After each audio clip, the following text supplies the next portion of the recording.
Backlen nyaeta kaulinan anu make bola backlen jeung sawatara kuuk. Biasana dilakukeun di jero imah atawa di teras imah. Aturan maena kudu aya kuuk jeung bola backlenna nu bahanna tina karet. Rata-rata dipaenkeun ku duaan nepi ka sabaraha urang. Kuukna bisa genep, 10, 12 atawa kumaha wae karepna. Rek 20 oge kaci. Ngan kudu bisa karanggem ku leungeun. Nu maraena andeprok dina tehol anu barsih nguliring siga model lingkaran. Mimitina bola dialungkeun sakali ngacung kana tehol, tuluy kuukna diaurkeun kana tehol.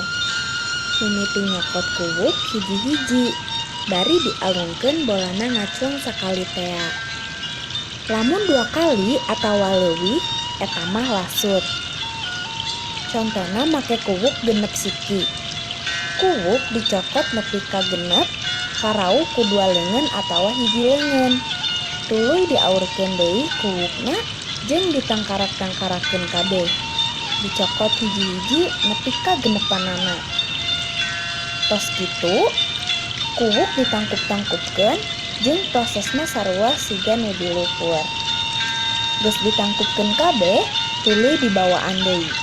Bagian ka batur mah lamun pamaen kahiji lasut, nya giliran maenkeunana. Anu lasut atawa ngalakukeun kasalahan, pamaen kudu diganti. Anu dianggap lasut teh nyaeta bola nu dialungkeun teu katewa, kuuk anu dikeupeuh murag, jeung gudir atawa kuuk katoel ku leungeun sabot keur maen. Manfaat bekol nyaeta ngalatih koordinasi visual motorik, ngalatih konsentrasi, jeung kamampuan nahan posisi awak anu angger.